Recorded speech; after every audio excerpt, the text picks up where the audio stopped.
E aí, galera, tá rolando uma aula vaga. Além de mim, Cícero Filgueira, nesse recinto, está ao meu lado o ex-magro, o Matheus Martins. Olá, pessoas. E do meu outro lado está o orador de fala fácil, Rafael Arruda, vulgo Pirraia. E aí, pessoal, bom? O tema de hoje é mitologia grega.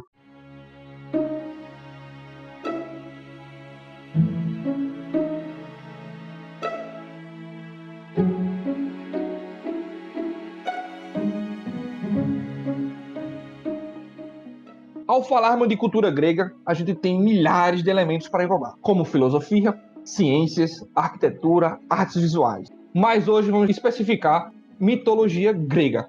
E para começar, a gente vai falando logo o que é mito e mitologia. A questão do mito e mitologia, elas se interligam, obviamente, e é complicado não ligar mito à religião, ainda mais na Grécia Antiga.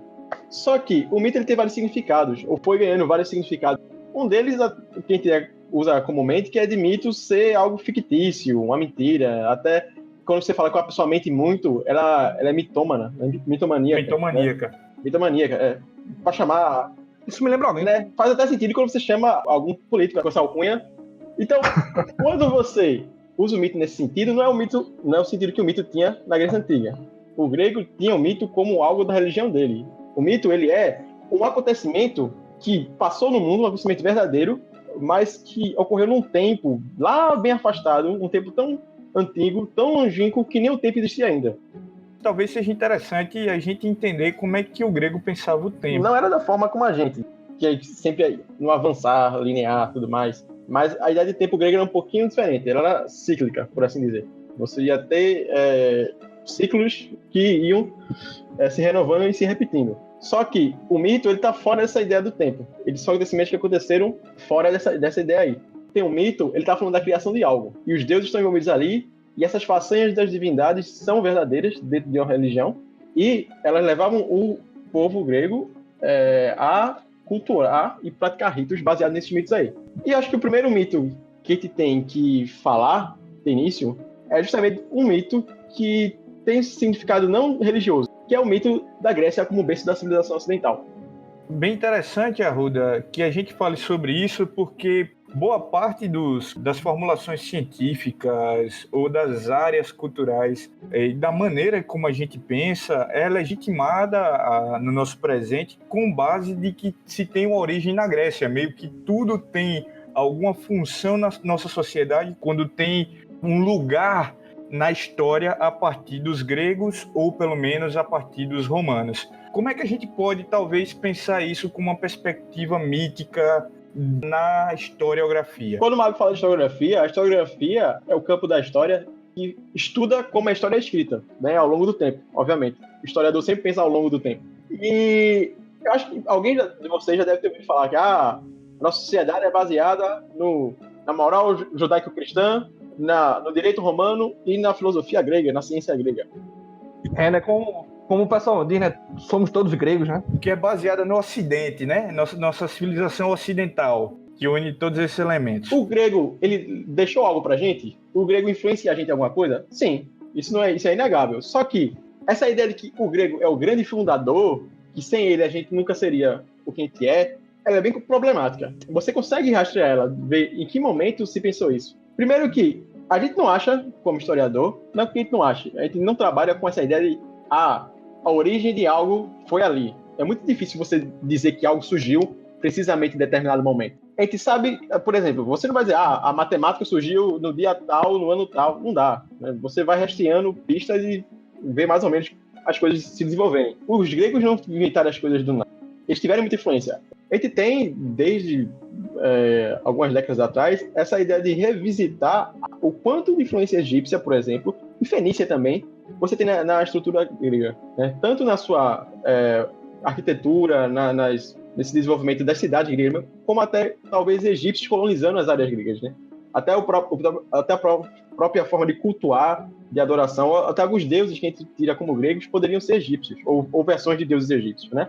Mas isso pode ser uma discussão para outro momento. Só que aí que tá. aquele lugar ali do Mediterrâneo, ele era uma mistura de povos. Você tinha influências de muitos locais, e não dá para dizer que os gregos inventaram essa forma.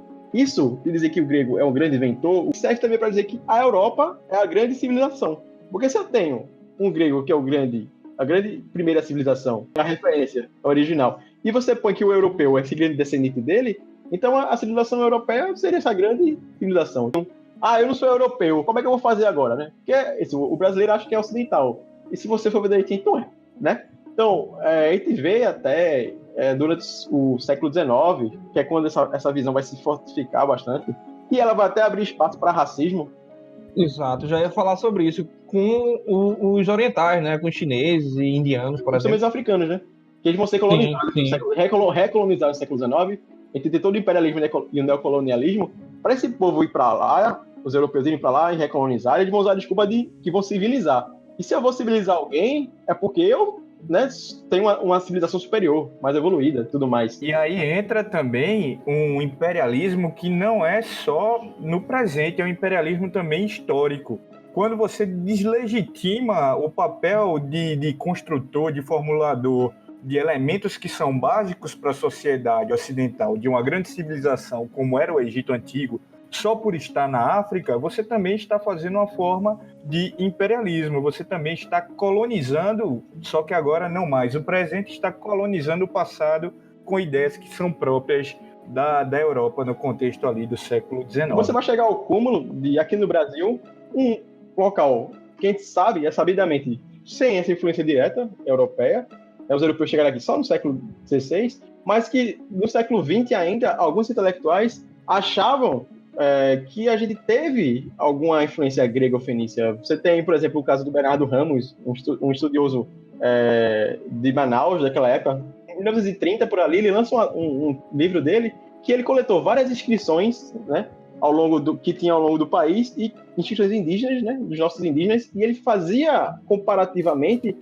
dizendo que essas inscrições tinham elementos de alfabeto fenício, de alfabeto hebraico, de alfabeto grego. Por quê? Porque os intelectuais daquela época, do início da República, mas também do Império, eles não viam com bons olhos essa ideia de o Brasil ter sido fundado pelos indígenas. Eles olhavam para os indígenas, achavam que eles não eram antepassados bons o suficiente para nós.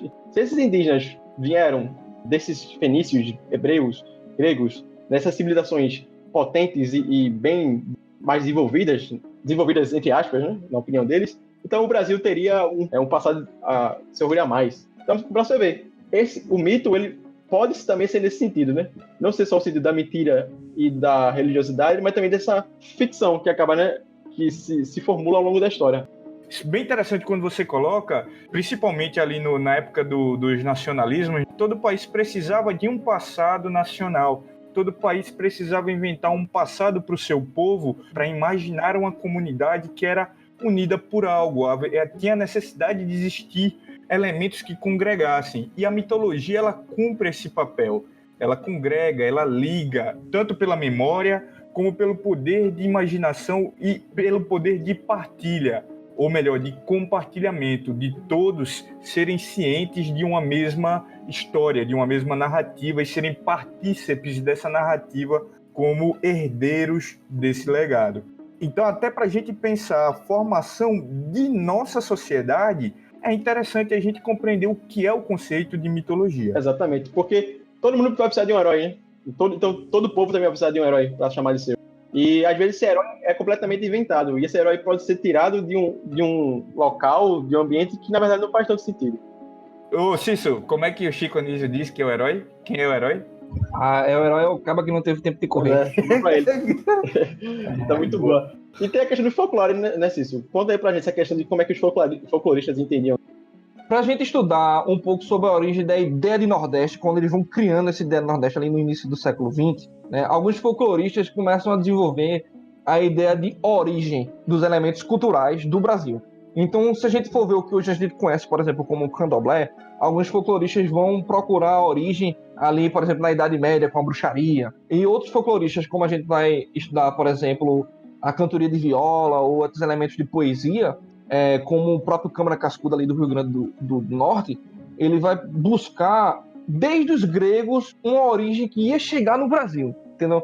Eles iam falar dos aedos gregos, iam falar dos dos trovadores ali da Idade Média, até chegar no que hoje a gente conhecia como os violeiros nordestinos. Então eles tinham que jogar para a Europa a origem do elemento cultural brasileiro. Onde... Mais uma vez, uma necessidade de legitimar o passado, né? Exatamente. Eles sempre buscavam uma legitimação eurocentrista nesse sentido, sem provas cabais disso, né? Obviamente. Isso chega ao nível, talvez, isso só colocando como conjectura, de influenciar também a produção cultural que estava sendo feita ou pensada naquele contexto. Afinal, a gente vai ver surgir no Nordeste um movimento cultural, vai ter muita força em Pernambuco, que é o movimento armorial, que busca justamente os elementos europeus, desde a Grécia Antiga, dá para a gente ver, por exemplo, na produção do Brenan, onde ele está trazendo a cultura grega no famoso espaço, em homenagem aos 500 anos de descobrimento do Brasil, famosíssimo aqui no Recife. A gente vai ter uma série de esculturas que lembram Ulisses e as sereias. Não digo que lembram visualmente, mas elas são nominadas como... São esculturas falocêntricas, Todas são falocêntricas, até por isso o nome, o apelido carinhoso que a população recifense dá a esse local como Pica de Brenan. Então, só para complementar aí, Matheus, algumas reportagens, matérias escritas pelo próprio Ariano antes do movimento armorial. Quando eu estava pesquisando sobre a cantoria de viola, eu encontrei alguns elementos, por exemplo, que Ariano disse que viu os cantadores de viola no interior do Ceará e ele disse que eles pareciam bar tocando violão, entendeu? Ele tinha a necessidade de puxar aquele sentimento europeizante para justificar, legitimar a cultura nordestina, né? Então, só para justificar aí, isso fica mais forte quando ele materializa. Ele e outra galera materializam no movimento. Pois é, pessoal. Então, por isso que a gente fez esse grande arrodeio.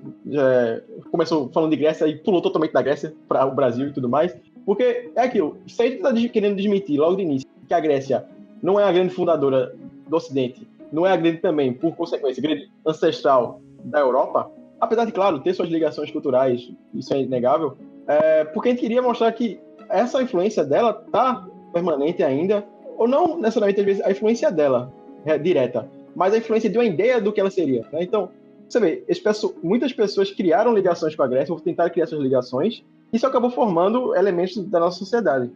Até hoje, a gente, pro bem ou pro mal, a gente vai estudando isso, né? Tem pessoas de diferentes espectros políticos que vão utilizar isso, né? Até questão de estética. Tem um exemplo bem pitoresco, que é o pessoal que é supremacista branco, ele usa aquela ideia de estátua grega ser branca para dizer que os gregos eram brancos e por isso quem não é branco não poderia ser europeu, né? Ou não poderia compartilhar esse tipo de cultura, para você ver, né? Por quê? Agora voltando para a Grécia, se a Grécia ela foi desmentida pela gente, não pela gente, né? Mas enfim, a gente não tem esse calibre todo para admitir isso. Por uma longa linha historiográfica. Ela seria ainda importante ser estudada, né? Porque a gente não está falando aqui, sei lá, de mitologia indígena, a gente está falando de cultura afro-brasileira, né, que são realmente espaços culturais que foram tirados da nossa historiografia, que só agora estão sendo rememorados, trazidos de volta. Mas eu queria começar por Grécia, até por essa noção de que tudo sempre se começa pela Grécia, a gente vai ter que começar pela Grécia, mas começar pela Grécia desmentindo essa ideia de que tudo começa pela Grécia. Ou melhor, desconstruindo, né? Desconstruindo. Desmentindo, assim, não é exatamente uma mentira, mas é uma construção histórica que precisa ser reformulada, repensada. Nesse momento agora, o mito eu estou usando como uma narrativa. Mas, vamos para mito na Grécia de fato, Grécia Antiga, né? Então, a gente quer falar sobre como essa mitologia se dava na Grécia Antiga, mas a gente tem que fazer de novo mais uma ressalva. Eu sei, muitas ressalvas para iniciar o assunto. Que é, a mitologia grega que a gente vai falar mais, ela está restrita ao século V a.C., mais ou menos. Por quê? É o que a gente chama de período clássico, que é o período mais famoso, meio que o período de auge de algumas cidades e estados gregas, e que também que a gente tem mais documentação, né? Porque historiador é aquilo, a gente só fala daquilo que tem... Ou deveria ser isso, né? Ou deveria ser, né? Enfim. Vide Pereira da Costa, né, velho? Aqui, ó. Um adendo aí para historiadores pernambucanos, Pereira da Costa. Uma lembrança, aquele abraço. Aquele abraço. Aquele cara que pega as fontes e esconde, pô.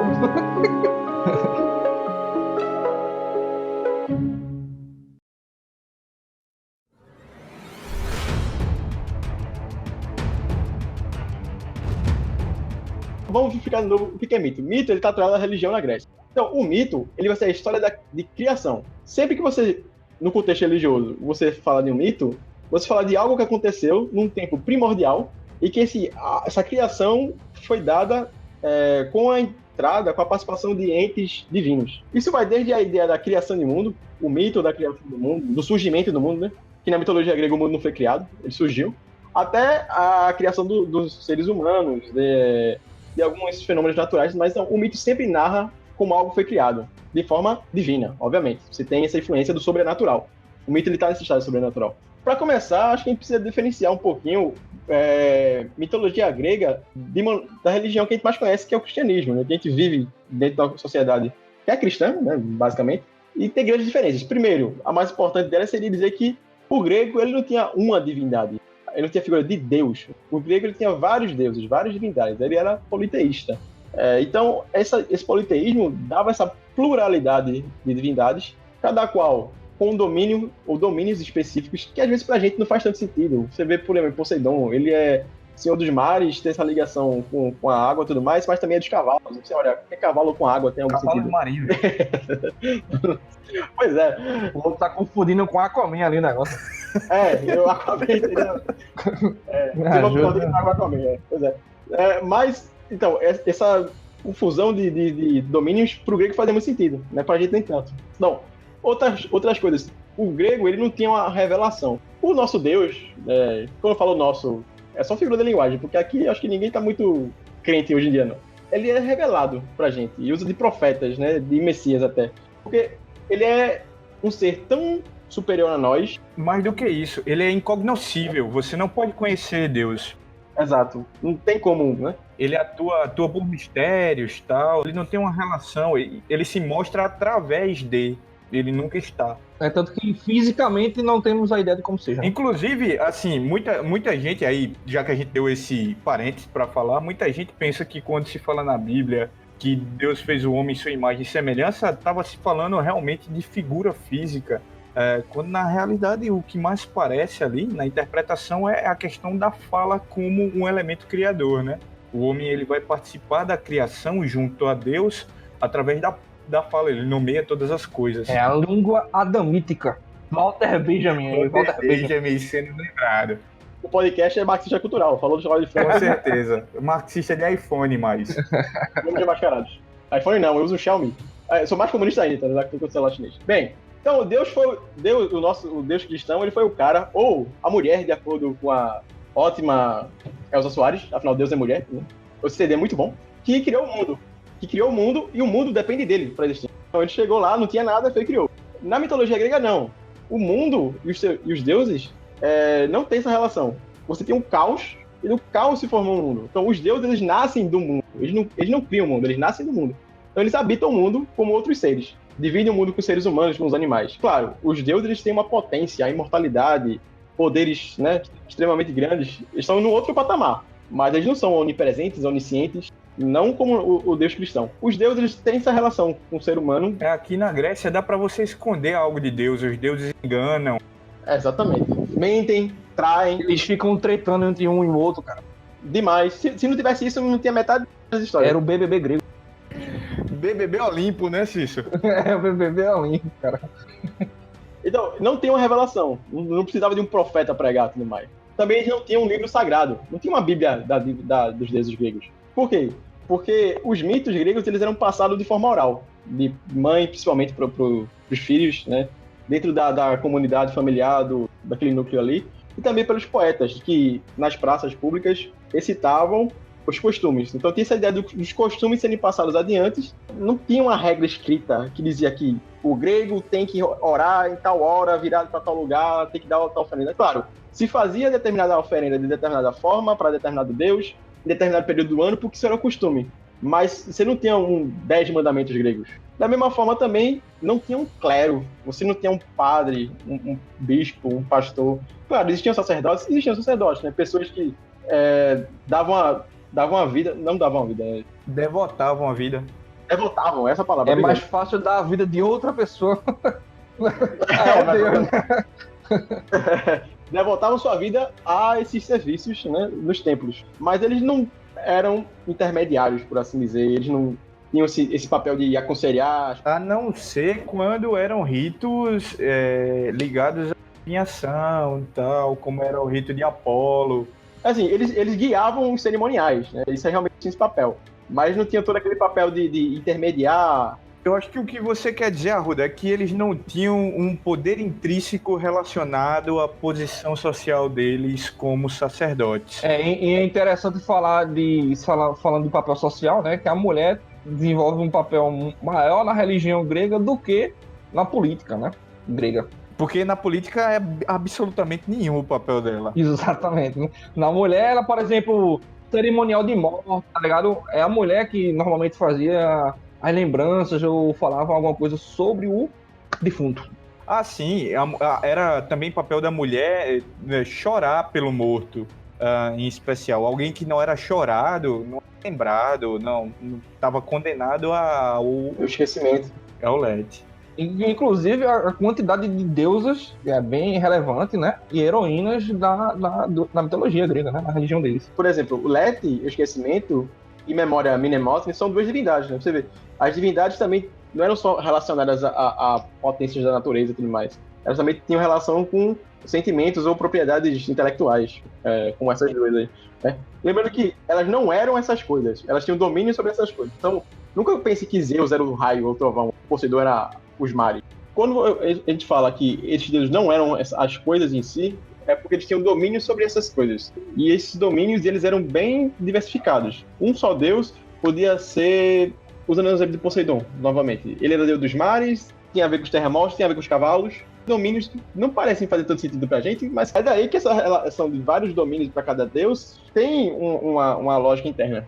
E isso vai servir para vários deles. Isso que dá essa grande potência para os deuses. Então você tem essa imortalidade, esse poder sobre domínios variados, sejam eles coisas da natureza, sejam eles sentimentos como amor, discórdia, tem outros vários, o pavor. Até a astúcia com Hermes, a própria loucura com Dionísio, de certa forma, no sentido de entusiasmo. Faculdades mentais, né? E até conceitos morais, como justiça.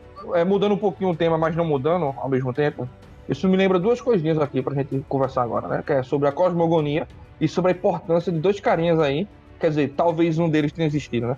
Que é Hesíodo e Homero. Talvez um deles, se isso seja um título, né? Exato, que é o caso de Homero, né? Então, quem são esses dois caras? Vê só. A mitologia grega ela chegou pra gente de algumas formas. Uma, como é tão antigo, chegou por relatos escritos, mas esses relatos eram ou peças de poesia, ou peças de teatro. Nisso aí você faz o seguinte, você mantém um mito, você tem ele fixado, só que assim, você mata o mito também um pouquinho, porque o mito, para ele estar vivo, sempre vivo, ele tem variáveis, várias variáveis. Quando alguém escreve, né, e fixa ela perde essas variáveis e meio que você cria um cânone, né? Uma coisa que vai ficar, esse aqui é o certo, os outros são errados. O que chegou pra gente muito inteiro foram os escritos de Hesíodo e de Homero. Uma pergunta pra tu, Arruda, já que tu citou os dois. Eu posso falar, ou eu posso supor, que Hesíodo e Homero já eram canônicos para os gregos antigos, porque para nós meio que foi o que restou e o que perpassou a história. Mas para os gregos já era uma referência o Hesíodo e o Homero, ou eles eram algo assim banal diante de uma série, uma variedade de outros autores? Antes dele responder, eu acredito que é difícil ter certeza dessa informação. Agora que eles foram influentes em outros escritores como os romanos, né? Não dá pra dizer que eles eram o cânone naquela época que são pra gente, né? Como tu falasse. A gente tem, por exemplo, Homero escreveu sobre a Guerra de Troia, né, na Ilíada. Na verdade, escreveu sobre só um pedacinho da Guerra de Troia, né? O resto tá em outros escritos. Mas ele chegou inteiro. A gente tem outras epopeias, né? Que são essas grandes aventuras e batalhas com divindades envolvidas, mas chegando pelo pedaço. Na época ele já era bastante influente, né? Tanto na Antiguidade como na Idade Média. Ele foi preservado. Por ele ter sido preservado, ele foi ganhando cada vez mais importância. O Hesíodo também. Fora chegar através desses escritos, a mitologia também chegou através de fontes visuais, né? Estátuas, pinturas, arquitetura, que demonstravam algumas das passagens da mitologia. Cerâmica grega. Na cerâmica grega sempre tinha... Sempre não, né? Mas muitas vezes tinha a pintura de passagens, de cenas da mitologia nos vasos, né? O Hesíodo, ele ganha tamanha dimensão diante de todos os outros autores, que é até interessante a gente seguir uma breve interpretação do cânone dele para entender como é que esses mitos estavam se relacionando e qual era o papel deles na sociedade grega. Tá falando no caso da cosmogonia. O livro dele é Teogonia, né? Teogonia, Mas é porque dentro da teogonia tem uma cosmogonia. Só para explicar, cosmogonia é a narração da criação do mundo. E a teogonia é a narração da criação dos deuses. Normalmente, quase todas, na verdade, todas as religiões do mundo têm algum tipo de teogonia ou cosmogonia. E todas elas precisam explicar como é que surgiram o mundo para os seus fiéis e como surgiu ou como a divindade delas criou o mundo. É a função da religião, né, cara? Dá sentido à vida das pessoas, né?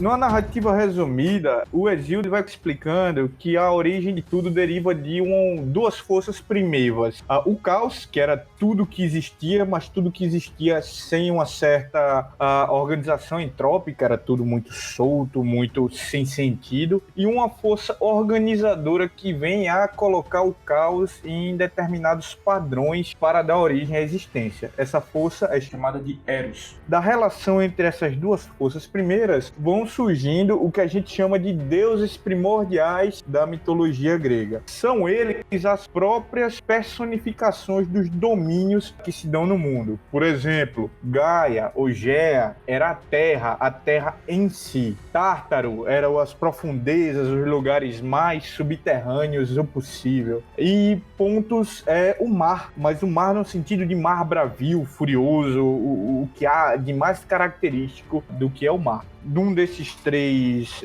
entidades primordiais, deuses primordiais, a Gea, vai surgir meio que por geração espontânea uma quarta divindade que é Urano. Urano representa os céus. Também ele tem uma questão relacionada com a masculinidade, com o falo, tá tudo correlato na narrativa de Urano. Urano vai acabar se relacionando com a Gaia e desse matrimônio nascem 12 titãs, 3 gigantes e 3 centímanos. Só que Urano, apesar de ser pai, ele não gosta tanto de seus filhos e ele manda que a Gaia prenda seus filhos no seu ventre. Como uma mãe zelosa, a Gaia não vai gostar dessa circunstância e, percebendo que Urano é um ser muito poderoso e que pode sobrepujar suas crias com sua força, Gaia bola um plano para acabar destronando do seu papel todo-poderoso. Vai aí que vai começar o grande novelão da mitologia grega. Esse plano consiste em armar seu filho caçula, Cronos, o tempo, para destronar o seu pai. E ela o faz dando uma foice a Cronos, que usa o instrumento para cortar o pênis do seu pai. Cai no mar, espuma do mar sobe e nasce Afrodite. Pois é, não tentem isso em casa, certo? Por favor, não cortem. Não vão na praia fazer essas coisas. Não vai nascer Afrodite.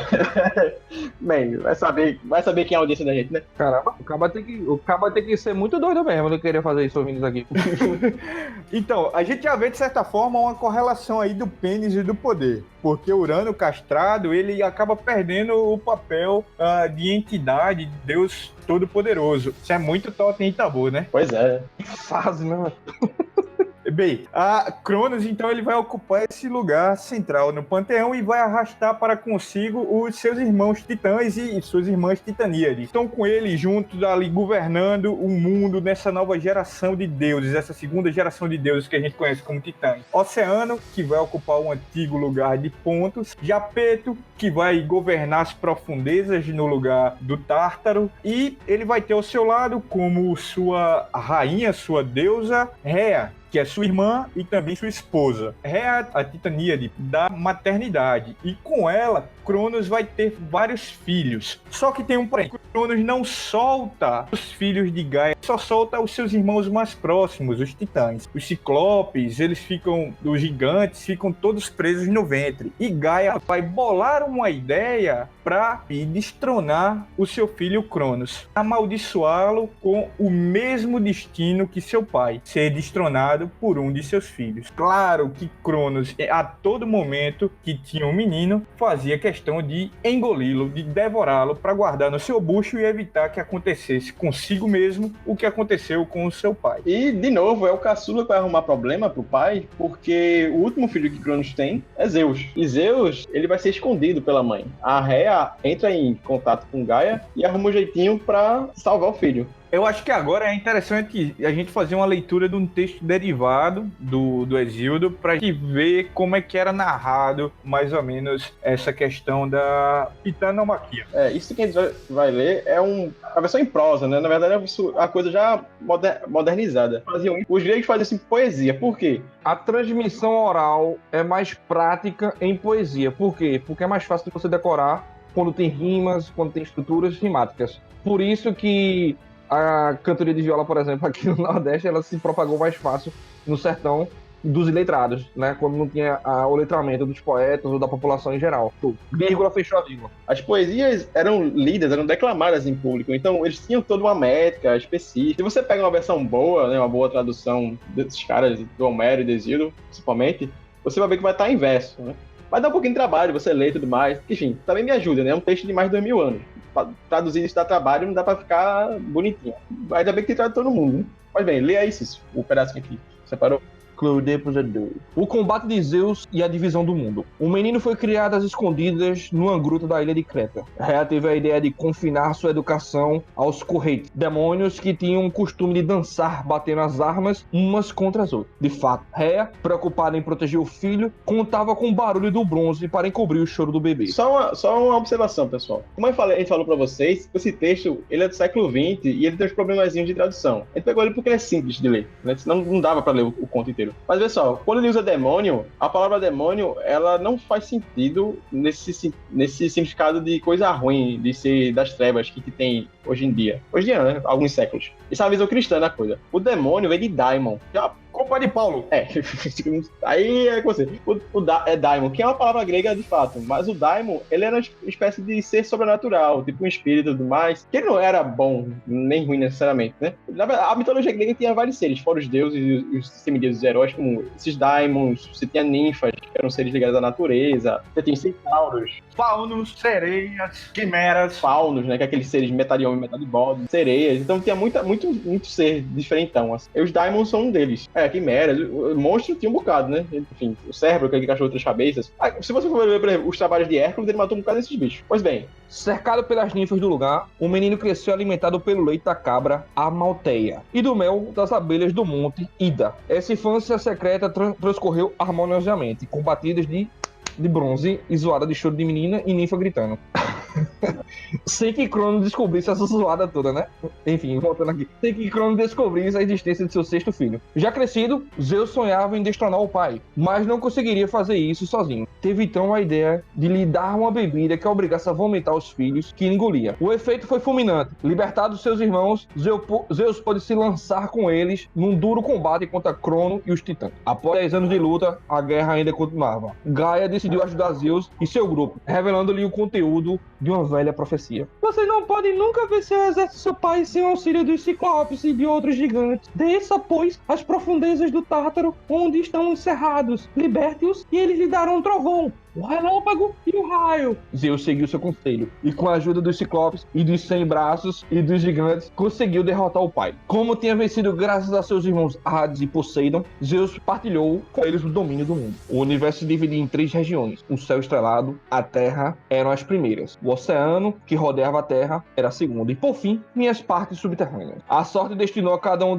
ao seu reino. Zeus recebeu a parte luminosa e terrestre. Suas armas simbolizavam as forças celestes. Coube a Hades a parte subterrânea, para onde vão os mortos. Foi reinar no Hades, sobre o povo das sombras. Poseidon, enfim, fixou seu poder sobre todos os elementos líquidos, os mares e os rios que percorriam a terra. O Cício leu aí o mito, e é daí que você forma esse cenário, né, básico da mitologia e dos deuses olimpianos, né? Olimpianos porque eles foram morar lá no Monte Olimpo, que é a montanha mais alta da Grécia. E são a 3ª geração de deuses, né, Arruda? Então, fica lá, deuses primordiais, titãs e olimpianos, na sequência. E, inclusive, se você me permite mais uma parte, tem uma explicação interessante para falar porque tem essas 3 camadas de divindades na tradição da mitologia grega. Isso. É uma explicação tangencial, né, na real. É, tipo, aquela ideia de hipótese histórica, né, no caso. Sim, é uma hipótese só, é uma tentativa de explicar, não há grandes fundamentos para explicar, para, como é que eu posso dizer, consolidar isso ainda, mas de qualquer forma é uma tentativa. E alguns estudiosos têm levantado essa hipótese, que é o fato de cada geração de divindade representar um povo diferente que colonizou a região da Grécia Antiga. A gente sabe que ali houveram, no mínimo, 5 grandes conjuntos de povos que, de uma forma ou de outra, pararam lá. Os Pelasgos, que eram o primeiro povo autóctone que surgiu realmente ali no fim da Península Balcânica, os aqueus, os eólios, os jônios e mais tarde os dórios. Fora a influência barra colonização egípcia e fenícia ainda, e depois a influência de trocas culturais de outros povos, então é bem misturado. Essa teoria é o seguinte, Arruda, ela vai falar que essas gerações de deuses não estavam constituídas num panteão a priori, ou numa narrativa, numa crônica, numa teogonia a priori. Na realidade, são deuses que estavam correlatos a essas levas migratórias que se solidificaram, se sedimentaram na Península Balcânica. O que é que eu quero dizer com isso? Imaginem só, uma primeira leva que traz um culto a esses deuses primordiais. A segunda leva já aparece com esses titãs, com outras nomenclaturas para divindades que ocupam os mesmos poderes. Então, como explicar isso dentro de uma nova cultura que surge da correlação entre esses dois povos? Isso só pode ser feito se você explicar que os deuses primordiais de um povo antigo foram substituídos no panteão por esses deuses mais novos, de um povo mais forte. É o que a gente chama mais ou menos de sincretismo. O que é sincretismo? Quando você meio que mistura práticas religiosas ou mitos religiosos. Mitos religiosos é meio redundante. Bem comum aqui no Brasil. De uma religião com a outra. Acontece muito. E aconteceu naquela época também. O Hesíodo, ele era do século 8 a.C., né? Hesíodo é das antigas mesmo, meu amigo. Muito que a gente tá falando aqui é do século 5 a.C. Então você tem uns 300 anos. Nos 300 anos você teve muita mudança cultural ali, e você teve quem vivia, como vivia. Imagina isso em tradução em tradições orais, né, velho? Que aí é mais fácil ainda de modificar de geração para geração com o famoso telefone sem fio, né? Às vezes uma divindade tinha atrelado ao nome dela vários títulos. Esses títulos meio que entregavam mais ou menos de onde ela surgiu. Se viu mais do Oriente, se viu mais ali do Sul. Uma divindade tinha uma característica que pegava outra. Posso dar essa sala de Apolo. Apolo hoje em dia, ele tem a impressão que Apolo é associado ao Sol, mas o Sol na verdade é Hyperion. O Apolo estava muito lá ligado à poesia. Hélio, não? Hélio, desculpa. Hyperion é outro. Hyperion é um titã. Então, você tá vendo, uma coisa às vezes passa para outro deus, né? Um domínio passa para outro deus. Herói também, né? No caso de Hércules, que era lá que... Pronto, eu acho que o sincretismo mais fácil que a gente pode falar são dos romanos. Quase todo deus grego, ou ser mitológico grego, acaba tendo um par romano. É uma versão romana, né? Não que os romanos tivessem os deuses próprios, tinham, mas como os romanos conquistaram a Grécia e a cultura grega influenciou demais os romanos, acabaram se fazendo paralelos. Então, tinha as colônias, né? As colônias gregas no sul da Itália. Não? Tem até um debate, né, Arruda, se na verdade os gregos não influenciam os romanos antes deles conquistarem a Península Balcânica, ali pela Magna Grécia. Então, porque tinha os romanos, que seriam os italiotas, né? Então, tinha esses gregos ali no sul, tinha os etruscos também, que os etruscos estão nos diferentões. Ninguém sabe que danado os etruscos queriam da vida. A língua deles, se não me engano, acho que não foi traduzida até hoje. Não tem informações suficientes, não é? Não. É uma linguagem que a gente não sabe desenrolar ainda não. Então, por exemplo, só para dizer rapidinho, tipo, o Zeus grego, Júpiter romano, Ares grego, Marte romano, Hades grego, Plutão romano, né? Os planetas do sistema solar são todos deuses romanos, né? Mas que tem os seus similares gregos. Então, Netuno, Poseidon, e por aí vai. Poseidon, enfim. A forma de escrever também muda um pouquinho, né? Porque, enfim, mais de 2000 anos tem também diferença na escrita. Pois bem, então é mais ou menos isso. É daí que a gente tem esse cenário aí da base da mitologia. Nesse ponto aqui, já que a gente tá falando aí de cosmogonia, etc., é importante a gente falar da importância que o mito é criação. Acho que o mito de Perséfone, Cício, ele vai dar uma noção bem interessante pra gente sobre como há essa relação entre o criar as explicações para as coisas do mundo e a mitologia per si. Todo mito, ele é a história de criação. Do quê? Não sei, mas de alguma coisa. Porque ele sempre tá mostrando o início de algo. É aquela ideia. Lembra que o mito, o acontecimento do mito aconteceu no tempo primordial. É como se fosse o tempo antes do tempo começar a ser contado.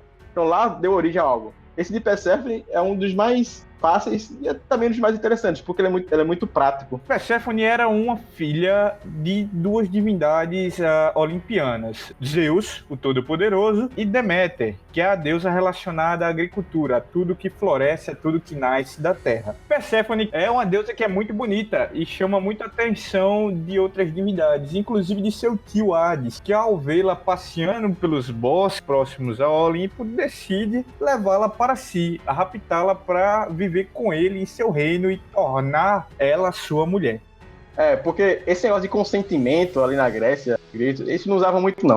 No Hades, ela vai gerar uma certa frustração na sua mãe, que se sente perdida sem ter sua filha preciosa, a quem ela tanto amava. E Deméter, por conta disso, passa a não exercer mais seu domínio sobre o mundo. Ela não faz mais a agricultura florescer, ela não faz mais a pecuária ter crias. E assim os homens passam a sentir fome, a não ter mais alimento e, consequentemente, os deuses passam a não ter mais sacrifícios. Esse rapto de Perséfone, então, gera um desequilíbrio no mundo, tanto dos deuses, no mundo divino, como no mundo dos humanos. Tamanho é o impacto que isso vai gerar uma preocupação no próprio Zeus, que vai intervir na situação através de seu filho Hermes. Ele manda Hermes ali, o mensageiro deuses, para negociar com Hades, para explicar a situação e tentar de alguma forma trazer Perséfone de volta ao mundo dos homens, ao mundo de Deus, não no submundo. Hermes, quando chega lá no Hades, para conversar com o próprio Hades, dono da casa, e qual é a decepção do Hermes? Ele chega lá e vê a Perséfone comendo uma romã. Quando você come algo no Hades, você não pode mais sair de lá. Ele diz, como é que eu vou levar a Perséfone de volta? Vou ter que usar de muita astúcia e muita negociação. Mas Hermes é esse deus realmente relacionado com a fala, com a boa conversa, com a oratória, e ele vai acabar de uma forma ou de outra conseguindo dobrar Hades, mas não completamente. O resultado dessa negociação vai ser o seguinte: Perséfone vai passar metade do ano com Hades no Hades, e a outra metade do ano ela vai passar com a mãe, Deméter, no Olimpo. E daí a gente vai tirar o quê? O surgimento das estações do ano. Porque quando Perséfone habita o Olimpo junto a Deméter, ela faz as coisas frutificarem. A natureza floresce, cresce forte, dá frutos. As pessoas têm alimentos. É época de colheita, é época de festa, de calor. A humanidade está bem, está provida de alimentos. Mas quando Perséfone volta para o Hades, Deméter fica triste e não quer mais trabalhar. E aí a gente vê a natureza se encrudecendo. A gente vê o outono, as folhas caindo, as coisas deixando de produzir, e depois vem o inverno, as secas, nada frutifica, nada dá mais. E dessa relação a gente vai ver aí como é que os gregos tentavam de uma forma mítica explicar os fenômenos da natureza, como é que surgia essa relação com as estações do ano. É bom destacar duas coisas nesse mito, que abre espaço para explicar outras práticas. Porque você tem um mito, que é a narrativa, né, que conta as coisas, mas você tem um rito, né, que é a prática, né, uma prática ritual, né, que você... Normalmente todo rito está atrelado a um mito. O rito rememora o mito, enfim. E o que vai acontecer? Tem duas coisas importantes aí, que é a agricultura e o sacrifício, que o Mago comentou.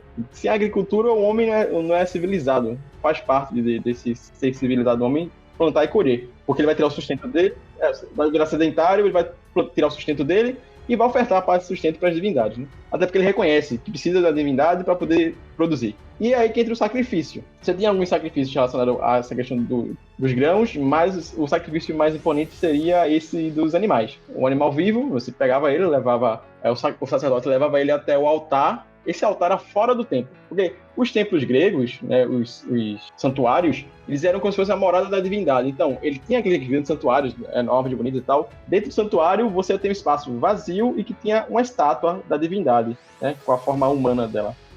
Mas não se fazia o culto lá dentro. Você não entrava para orar e fazer as coisas lá dentro. Era fora. Lá fora você tinha um altar de pedra, e que nesse altar o sacerdote pegava a faca, cortava a garganta do bicho, o sangue era aparado na tigela. E daí você fazia o quê? Você vai abrir o bicho, vai retirar as vísceras dele. Algumas vezes se fazia uma leitura dessas vísceras para poder ver presságios, adivinhar uma espécie de adivinhação do futuro ou da sorte. A carne, ela era assada ali no fogo do altar. O que era ofertado aos deuses? Era o osso revestido de gordura e a gordura do animal. A carne em si, ela era comida pelos fiéis, pelos adoradores lá. esse ritual, essa prática aí, ela faz sentido porque tem um mito para explicar isso também, que é o mito de Prometeu. Prometeu ele era um titã, mas ele não estava no meio daquela briga de Zeus contra os outros titãs, ele ficou de boa, tendo máquina. Ele sobreviveu, ficou de boa, não foi preso.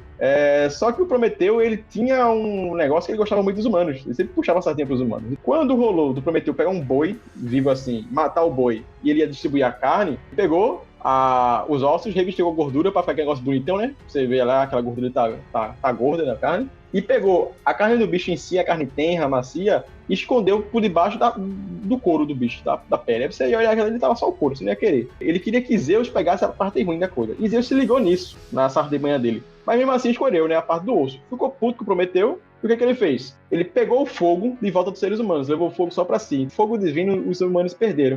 Eles iam perder a capacidade de se alimentar, de cozinhar, de assar sua comida. Prometeu, que gostava muito dos humanos, vai e resgata uma faixinha desse fogo e consegue levar para os humanos. Os humanos conseguiram manter essa civilização deles à base desse pequeno fogo que foi resgatado, né? E o Prometeu vai rodar de novo, porque Zeus, mais a invocadeira com ele, vai pegar o Prometeu, vai amarrar ele com as correntes e vai botar uma águia para todo dia ir lá comer o fígado do Prometeu. A questão do fígado é bem importante, porque era meio que o órgão que os gregos assimilavam a força vital. E é interessante também que talvez aí tenha um certo conhecimento de anatomia dos gregos, porque o fígado realmente é o único órgão que se regenera, né? O órgão interno. Esse sacrifício que o ser humano faz, ele vai lembrar sempre qual é o lugar dele no mundo. Ele é mortal e tem os deuses imortais. Então toda vez que ele faz sacrifício e oferece ao Deus, ele lembra disso. E o ser humano nunca pode querer passar além da sua mortalidade. Isso é uma das coisas que os deuses mais odiavam, os deuses gregos. Também tem uma parte que vai complementar o culto aos deuses, que é o culto aos heróis, a questão da religião cívica. Em especial, se relaciona também com a ideia de morte, porque o herói ele só é dado como esse personagem superior aos demais mortais no momento em que ele morre por alguma causa e ele se torna, assim, representante dessa memória relacionada a esse aspecto de sua mortalidade. Ninguém é herói quando tá vivo, né? Pode ter uma morte muito digna ou muito trágica, né? Depende até, e virar herói.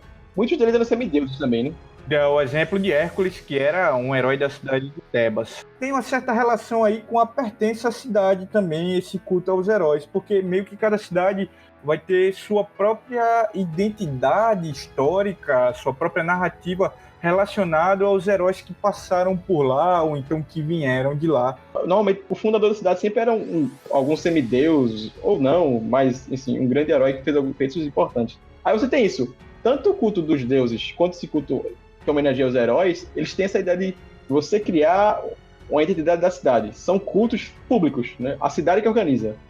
Era tipo, por exemplo, vamos usar um exemplo bem descabido, por assim dizer. Vamos supor que Recife é uma cidade-estado, do modelo grego. Então você vai fazer o quê? Você, pra dizer que você é recifense, você vai ter alguns deuses que são da cidade de Recife e alguns heróis, sei lá. Você vai prestar homenagem a Joaquim Nabuco, ou fala outros caras aí muito importantes da cidade de Recife que eu esqueci, sou um historiador ruim. Abreu e Lima, que era Abreu e Lima, não é? O Leão Coroado, meu amigo, pra mim é o cara mais importante da história de Pernambuco. Mas o Leão Coroado, então, o Frei Caneca. Verdade, o Frei Caneca pra mim é melhor. É como se esses caras fossem heróis que você vai prestar homenagem. A sua cidade de Recife tem esses heróis. Sei lá, São Paulo vai ter outro herói que não vai ter nada a ver com você, muitas vezes porque não nasceu aqui, não fez os feitos dele aqui. Sei lá, deve ser Borba Gato, não sei. Caramba, isso é um anti-herói, né, velho? Borba Gato? Não, ele é herói pros paulistas, né, não? Pois bem, aí você vai ter a identidade, então a cidade vai organizar esse culto, né? O culto ele é público, o culto ele é cívico porque ele dá a ideia de comunidade. Você é um cidadão participando daquele culto ali. E quando é do herói, isso ainda mais forte, porque essa ideia de o herói é da minha cidade. É porque os deuses eram partilhados, né? A maior parte dos deuses se adoravam nas cidades. Apesar que uma ou outra cidade dava mais atenção a Deus, porque, sei lá, naquela cidade rolava um festival grande daquela divindade, por exemplo. Mas o herói era mais forte. Por sinal, quando ele falou de Hades e tudo mais, alguns dos heróis conseguiam ir pro Hades, né? Que nem o Monte Olimpo, Tavaleira, aquela montanha, alguns heróis fizeram isso. foram até o Hades enquanto estavam vivos e conseguiram voltar. É um traço comum em boa parte das narrativas dos heróis gregos, a catábase e a anábase. A catábase é a descida para o inferno, a descida para o Hades, no caso. A anábase é a subida, a ascensão do Hades. Os psicólogos junguianos relacionam boa parte desses mitos com a ideia de depressão, a ideia da descida ao ponto mais profundo de sua existência e um retorno à vida sem que você morra necessariamente. E tem um livro do Eudoro de Souza sobre isso. É Catábases, o nome do livro. Tem um subtítulo enorme que eu não vou lembrar. Mas enfim, ele fala de outras mitologias que tem esse herói que vai lá, desce e volta. Porque o herói tem que cumprir a missão, né? Mesmo que ele morra. Enfim. Aí tá o Campbell para lembrar da jornada do herói. Extremamente utilizada, banalizada e demais até. Tem a questão também dos heróis que eles puxam, e é muito interessante, que é a ideia da rememoração dos mortos. O herói, ele é lembrado justamente por conta da sua mortalidade. De certa forma, a lembrança dele desafia o caráter da morte. Ser esquecido é o mais indesejável para qualquer um dos gregos. Então, não à toa, mesmo quando você não tem uma morte heróica, você não se torna um herói, há uma série de cultos relacionados à lembrança, à sua memória, que vão ser dados dentro da polis para que você não seja esquecido. Uma coisa muito curiosa até é que nas leis de Solon e Atenas vai ser proibido falar mal de um morto. Vejam como a ideia de memória, de poupar uma memória de alguém é pertinente, porque quando se proíbe de falar mal é no sentido de proibir que você fale de alguém que não está presente para se defender, mas também é de proibir que você deturpe ou deteriore uma memória de alguém que já foi. Acho que só não pode confundir isso, essas homenagens fúnebres e essa ideia de rememoração dos gregos com a ideia de culto aos ancestrais. Eu acho que não é bem isso. Isso aí eu acho que está mais para religiões orientais. A gente sabe que as religiões orientais têm essa noção também de ancestralidade bem forte, mas as homenagens fúnebres gregas, elas não chegam exatamente nesse quesito aí, não. É uma homenagem que se faz aos mortos, não é necessariamente você cultuar eles. Tem que marcar essa diferenciação aí. Tem uma citação bem bacana sobre isso, que é do Richard Buxton, no História Ilustrada da Grécia Antiga, que ele fala o seguinte: considerados juntos, divindades e heróis não constituem um sistema perfeitamente integrado, nem um caos desorganizado, mas sim um grupamento aberto de poderes contrastantes e complementares. A sua composição e as suas características variavam de um lugar para o outro, ali dentro da Grécia, mantendo a pluralidade de convicções e características fundamentais da sociedade grega, né? A gente mostra que, apesar de ter uma unidade característica dentro da sociedade grega ali, das várias cidades-estados, cada uma tinha suas peculiaridades. Pois é o que a gente comentou, né? Cada cidade-estado vai ter um herói, cada cidade-estado ou região vai adorar menos ou mais uma divindade. No caso, Heracles, né? O Hércules, ele é de Tebas, né? Isso, é de Tebas, é tebano. Tebas, eu não lembro em qual região da Grécia ela fica, mas é na península. É no continente, Você tem isso também, né? Lembrando que a Grécia é disparada, né? Então, é aí que dá essas características básicas seria o século V grego, século V a.C., óbvio, grego, e o culto padrão dos deuses e dos heróis. É interessante entender essa dicotomia que existia nas mulheres, no papel das mulheres, dentro da religião e dentro da política, né? Porque dentro da política grega é zero, praticamente. É tanto que existe o gineceu, que é a parte da casa lá onde as mulheres ficavam concentradas, tendo o seu dia a dia, né? As mulheres, na religião grega, tanto falando da parte mitológica, como na parte prática da religião, há um papel certamente significante das mulheres nesse sentido, né? Tanto com relação aos deuses e heroínas, né? A gente já falou de alguns aqui. Tem Hera, Atena, Afrodite, Deméter, e tanto das heroínas como Penélope, por exemplo, há um papel fundamental aí dentro da religião, mas também há uma visibilidade delas dentro da própria prática religiosa. Então, 2 pontos que vale salientar nesse momento aí, que é o papel social da mulher, processo de homenagem ao morto. A mulher era significante, era ela que fazia esse momento de homenagem ao morto, de velar o morto. E também é interessante observar a relação do papel feminino dentro da mitologia. Por exemplo, as mulheres que renegavam o deus Dionísio em algumas histórias, entravam em momento de alucinação. As mulheres que entravam em transe e tudo mais eram as menas, destroçavam o bicho ainda vivo, comiam carne crua e tal. Tinha algumas praticavam o canibalismo ou aquelas que praticavam até o infanticídio, que era considerado um dos piores crimes para uma mulher na sociedade grega. A questão das mulheres também, que elas tinham um papel muito grande de passar o mito adiante. Porque era muito, às vezes, no seio familiar ali, que as mães ou avós contavam para os seus filhos e netos, enfim, essas histórias que iam passando, né? Então, como tu mesmo falaste, a transmissão oral é o que mantém o mito vivo, né? Por mais que você possa escrever ele, mas quando você escreve, o mito meio que fica meio aleijado, porque você vai matar as variantes dele. Porque o mito, ele não é criado por uma pessoa só. O mito é uma criação coletiva. Então, se é coletivo, ele tem que ficar passando assim, de boca em boca mesmo pra valer. É por isso que é quase impossível, digamos, impossível de verdade, você dar autoria a alguma transmissão oral de cultura. É como você tentar dizer quem foi que criou o Bumba Meu Boi. É quase impossível, você não tem como conseguir dizer.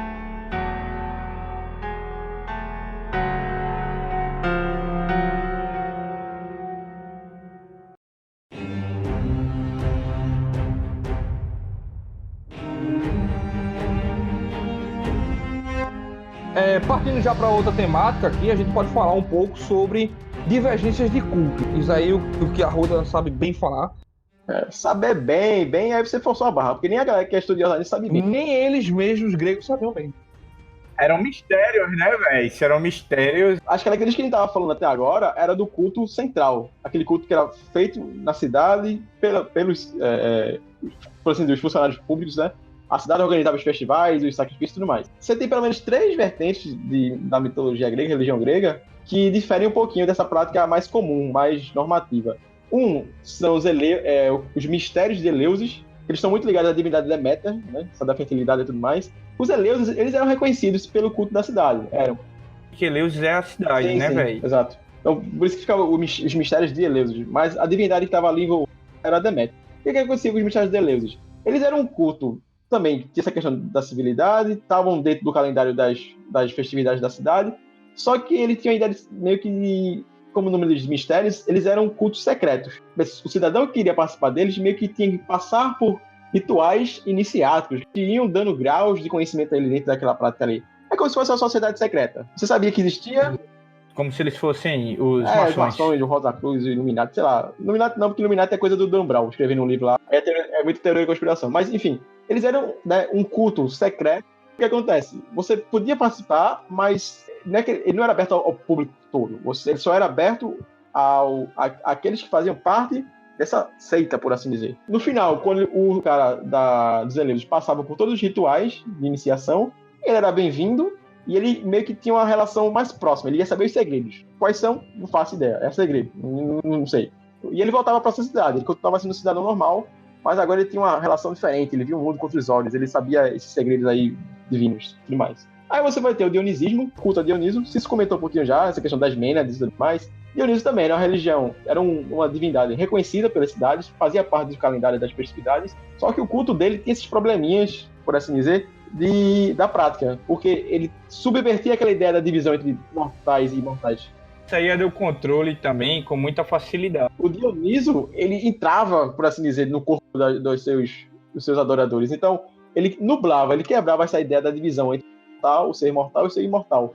Mas também tem a questão da moderação. Para o grego, isso como regramento cívico, a virtude está lá, falando de Aristóteles, né? A virtude está no meio. Não é algo que Aristóteles criou, é simplesmente uma observação da realidade social grega. Então isso era muito forte, a ideia de ser um ser virtuoso a partir da moderação. E tudo que o culto a Dionísio não tinha era moderação. Era um deus relacionado realmente à embriaguez, à loucura, ao entusiasmo, a ter Deus dentro de si. O Deus entrava em si, você meio que tocava a divindade, mas ao mesmo tempo o ser humano começava a ter, às vezes, um comportamento bestial. Ele também era rebaixado. Então era meio que isso, ele se alçava a condição divina, não a condição divina, mas ele tocava nesse Deus, porque o Deus entrava nele, mas também o comportamento dele deixava fazer com que ele fosse mais animalesco.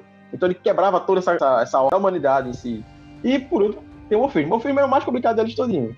Se os outros dois eles eram, por assim dizer, respeitados e estavam dentro do calendário, dentro das práticas rituais bem acesas e tudo mais, o Morfismo entrava na categoria bem de seita mesmo, porque o Morfismo ele era meio diferentão. Primeiro, que o Morfismo ele tinha livro, ele tinha algumas teogonias que não tem nada a ver com a teogonia de Heródoto.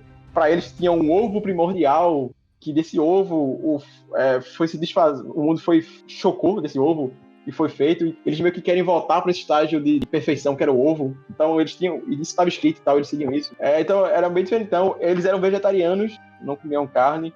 Logo eles não praticavam, obviamente, os sacrifícios dos animais, né? Hoje em dia dá muito certo isso daí. Né? Da população, se não me engano, acho que 15% da população mundial, da população europeia, já é vegetariana.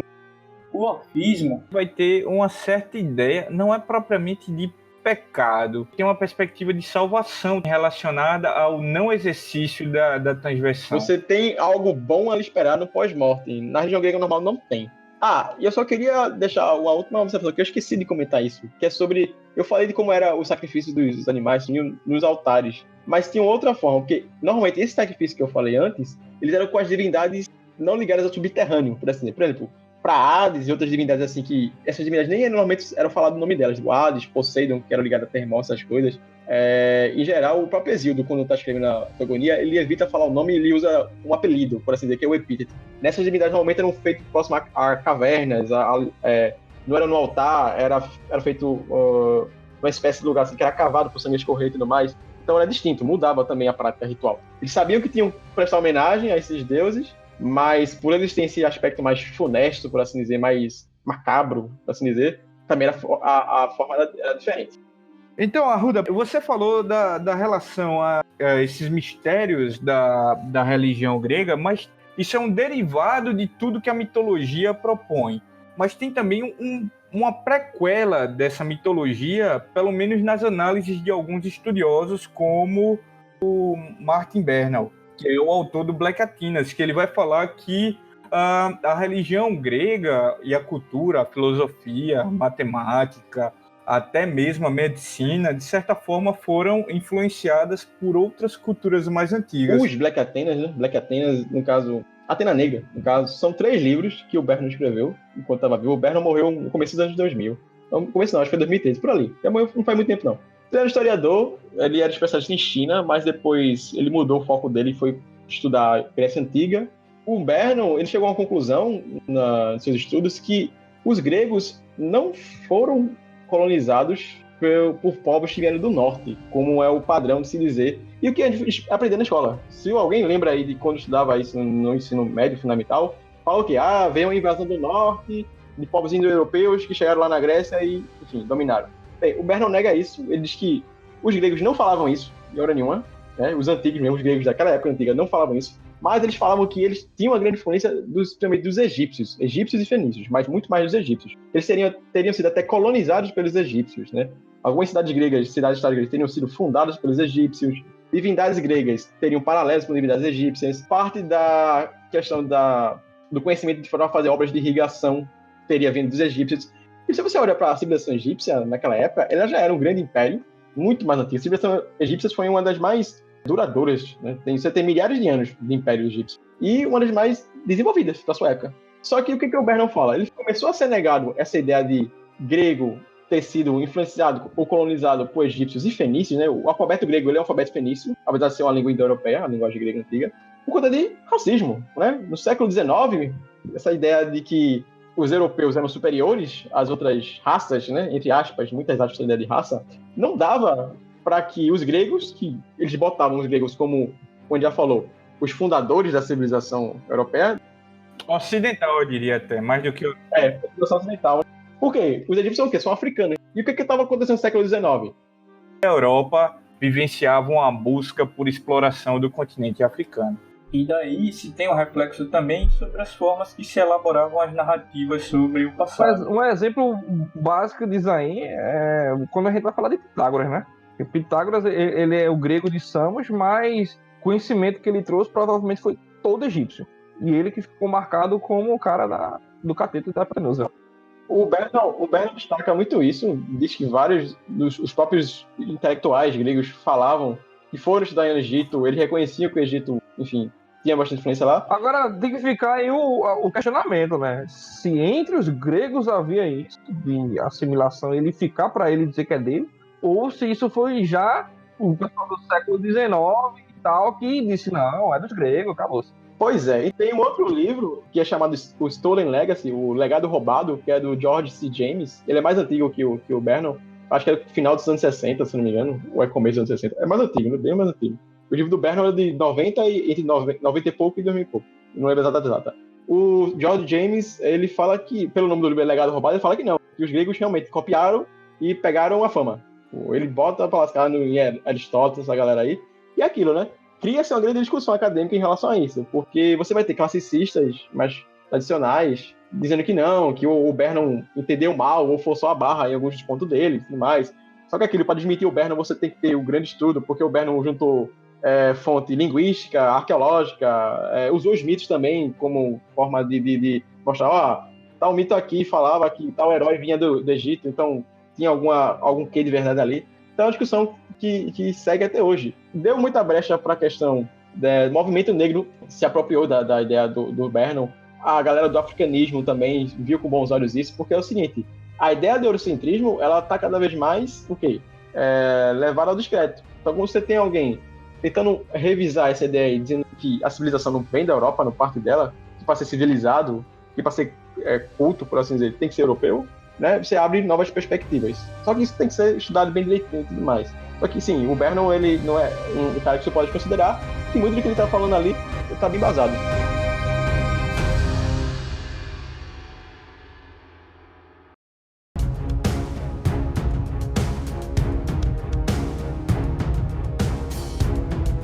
Então, com uma perguntinha aqui no final, só pra gente dinamizar, e a gente trabalhou com mitologia grega, eu queria saber de vocês qual é o ser fantástico, o ser mitológico, que é mais interessante para cada um de vocês, começando por Arruda, e por favor, Arruda, diga o porquê é o mais interessante.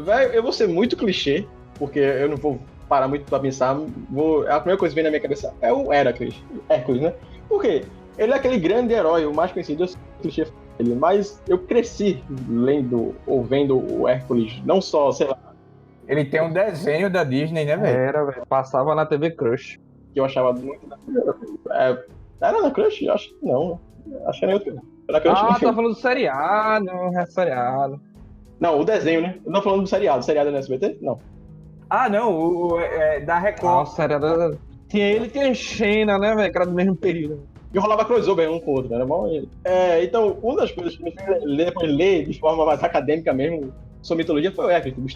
Os dois trabalhos dele. O próprio Bernon comenta sobre o Hércules, a influência egípcia que teria no Hércules e tudo mais, que daí já é outra viagem. Todo mito é meio que inesgotável. E o Hércules, ele é muito, muito inesgotável. Então, eu gosto bastante dele. Várias reflexões que você pode tirar dele como herói. Que não é só aquele homem forte e ogro, ridiculamente poderoso. Pô. Eu gosto muito da ideia das sereias, velho. As sereias, inclusive as sereias gregas são diferentes das sereias, que eu posso dizer, modernas, porque na verdade elas não eram metade peixe, metade mulheres, elas eram metade mulheres, metade pássaros. Elas ficavam no rochedo cantando para atrair os marinheiros e tentar fazer com que eles batessem nos rochedos para naufragarem. Só as sirenes, né? Acho que o outro nome para sereia é sirene, se não me engano. Então, mas a sereia, ela tem essa questão do encanto, ela tem essa questão do envolvimento, e poucas são as situações em que os homens conseguem se desvencilhar das sereias, porque você não consegue lutar contra elas, você não consegue vencê-las propriamente. Só para citar 2 casos em que as sereias conseguem ser dribladas, no mito dos Argonautas, a gente vai ver que o Orfeu vai tocar e as sereias vão se calar para escutar o Orfeu, de tamanha beleza que era a sua voz e seu canto. E outro mito é o da Odisseia, quando o Ulisses está voltando para Ítaca e ele avista ao longe as sereias e ele pede para todos os marinheiros taparem o ouvido com cera, mas ele quer escutar o canto das sereias de alguma forma e com sua astúcia ele pede para ser amarrado ao mastro do barco para não se jogar ao mar e ir atrás desses seres fantásticos e encantadores. Pois é. Só dois adendozinhos. Eu gosto muito mais de usar Odisseu do que Ulisses. Soa mais grego. Acho que, se eu não me engano, era mais usual, né? E o Hércules, como eu falei, ele também tinha muita tragédia na vida dele. De ter matado os filhos, de ter... Os trabalhos foram para expiar esses pecados dele, entre aspas, e tudo mais. Então, como eu falei, ele não era simplesmente um cara muito forte, né? Que era o preferido do pai, né? Por assim dizer. Eu tinha uma predileção por ele. Mas sofreu muito na mão da madrasta e tudo mais. A história, o ciclo de mitologia dele é muito grande. Acho que deve ser um dos maiores, assim, das figuras heróicas. Diz o teu Cícero. Posso dizer 2?